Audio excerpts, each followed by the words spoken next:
Welcome to the Europe Conversation. My guest this week is EU Commissioner for Water Resilience and the Environment, Jessika Roswall. She says it is possible for Europe to have a strong, competitive economy while also protecting access to clean drinking water and removing harmful chemicals from the environment. Commissioner Roswall, EU Commissioner for the Environment and Water Resilience, thank you very much for joining us on the Europe Conversation. Thank you very much for having me. Now, you've announced this new EU strategy on water resilience. Obviously, there's a lot to it, but let's take on board, for example, the fact that there are major droughts all across the world. It's a big issue for security, for displacement, but actually here in Europe, we're also seeing droughts in not just the south of Europe, but also the north of Europe. So it's coming much closer to home. What's the EU strategy on this? No, it's exactly what you say. We have taken water for granted for so long, and we cannot continue like that, because extreme weather events has becoming the new normal in one way. And to be clear also that the water scarcity that Europe is facing, Europe's land, is 30%. So we have both problem with too much water sometimes, too little water, but also polluted water. So we need to act. So what exactly is the plan? So it's built on it's a horizontal, because it's not one problem that can be solved. It's a lot of things. But first we need to focus on repairing the broken water cycle. That is the issue with too much water and too little water. Okay, so anyway, you're also Commissioner for the Environment, and we've talked for a long time about this forever chemicals, and that basically are in everything that we consume, whether it's wine, it's in our clothes, it's in our cosmetics, our makeup, everything. And it's carcinogenic. And you in the past have said that you'd like to take it away from consumer goods at least. Can you tell us, what do you mean by consumer goods? Because there are concerns that this is a very narrow interpretation. And before, the EU had said that it would actually end the use of PFAS. So back to water also, because as I said, in the strategy we are working on the quantity of water, which is extremely important, because that is the issue that we face all over Europe. Of course, some parts of Europe faces it more than others, but as you rightly said, we have droughts also in the north of Europe. The other part is the quality of water, where we see that water quality in Europe is polluted. And one thing that we talk a lot about is PFAS, rightly so. I also have concerns, and I do really understand people's worrying. But the water has also other pollutions, just want to have that said. So what we have said, and I'm working together with my colleague Stefan Serchonnet on chemicals as such, but we have said that we would like to try to seek clarity when it comes to PFAS. That has been asked both for you and me as consumer, but also from the industries, to have some clarity on what is going to happen, to invest, to find solutions and substitutes. So we have said that we will try to seek a ban when it comes to consumer products. Because there we do decisions all the time, but PFAS is like 10,000 of different. Exactly, yeah. So it's not easy. But we have decisions that we take out, forbid using PFAS in pizza boxes, in rain clothes, and also in fire foams quite recently. And for example, cosmetics and things that we consumers use. But with that said, why don't we go further, as you say? Yeah. Yes, the problem is that we need PFAS in a lot of different products. For example, medical products like inhalators, things that you use when you go to a surgery, or a lot of things that we are. There is no substitution. And where would you like to see this happen? Because it's an ongoing discussion. It takes a long time, because, as I said, it's a huge substance, if you may say so. So that takes time. So that is what we are waiting for. I'm working close with ECHA and see on the progress on that. So I would say the push is from both industry, of course, from people that I understand. It's worried me also living in hotspots that we have a lot of PFAS. So that is the other leg, I would say, that we are working on, both how to use it in a sustainable way, if you may say. But we need also at the same time work on how to clean up.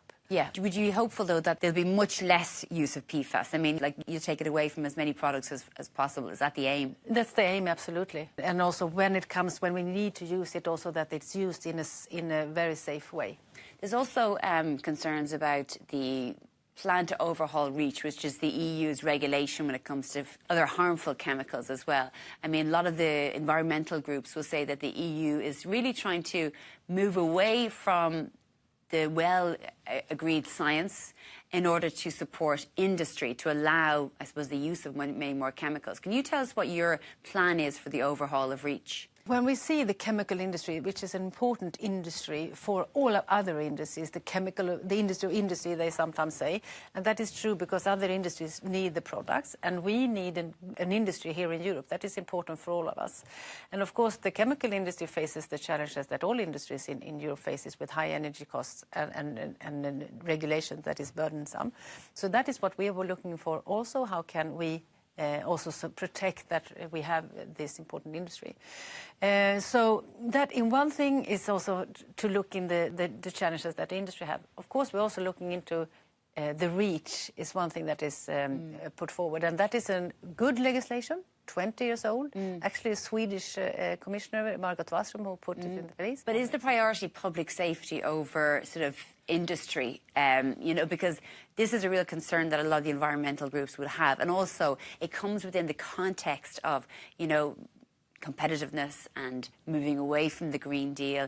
We see there's a shift politically. No, but I don't see it so. Both, from my perspective, is the green transition and the competitiveness is not contradictory. It's like the two sides of the same coin. So for me, that is not the issue. And I cannot say that we are protecting something more than we need to, of course, be very mindful when it comes to people's health and the environment. And that nobody opposes that, not the industry. No, I mean, nobody, me and you as human beings. So that I feel very safe on. And also it's about security when it comes to investment in nature.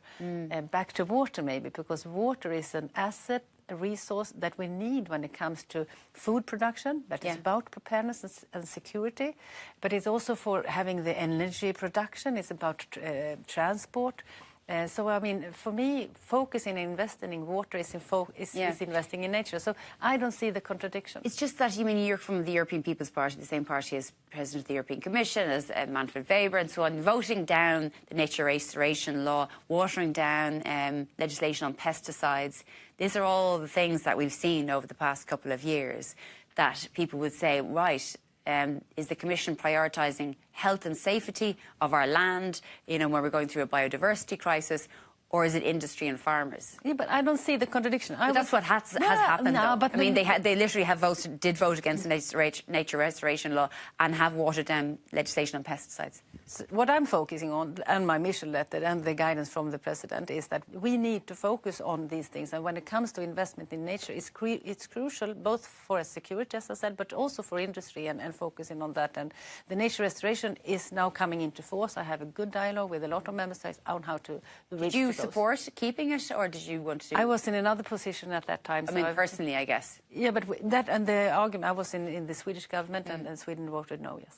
You voted against? Sweden, exactly. You know, a lot of scientists, global warming scientists, would say that we're actually hitting a new wave of opposition to dealing with climate change. I mean, you hear a lot of people complaining about net zero, and we talk mainly about industry. We have the European Parliament moved very much to the right, where a lot of those parties vote against strong legislation protecting the environment. We also have, I suppose, in the United States, Donald Trump, first thing he did was pull out of the Paris Climate Accord. Yes, and that makes it even more important for Europe to stay in the front and stay in the lead, and that's where I think that we should be, and that is what I'm working for. And I think that I know that I have strong support also for this, both from industries and from the political groups. But with that said, we also need to focus on simplification, on how to reach those goals in a more efficient way. So tell us what that would look like to you, because obviously, like I said, there's a biodiversity crisis. That is obviously no small part to pollution, chemicals and so on.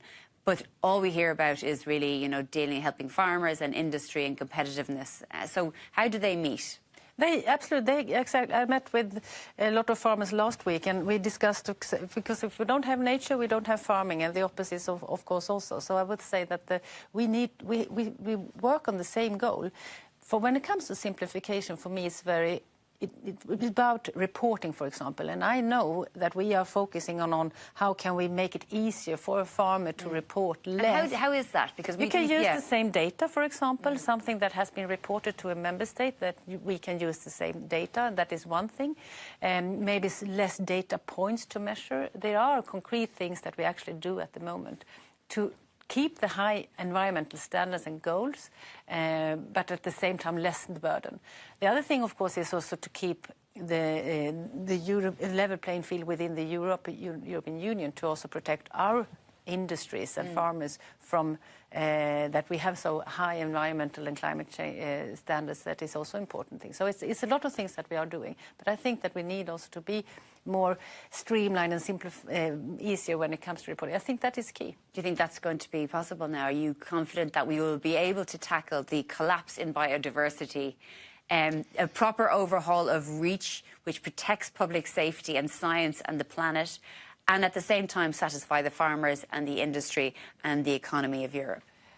You think maybe I sound naive, but I do believe in dialogue. And when I meet farmers or industries or NGOs, I emphasize on dialogue, because I think that is the key. We need to understand each other's different perspective.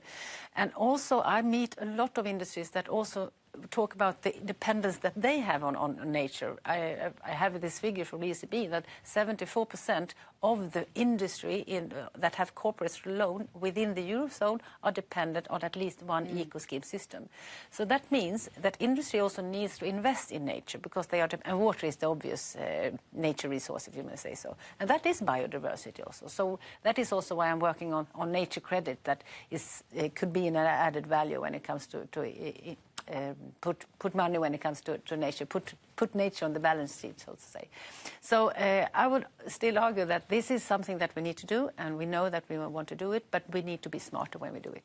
Okay, Commissioner Jessika Roswall, EU Commissioner for the Environment and Water Resilience, thank you very much for joining us on the Europe Conversation. Thank you very much.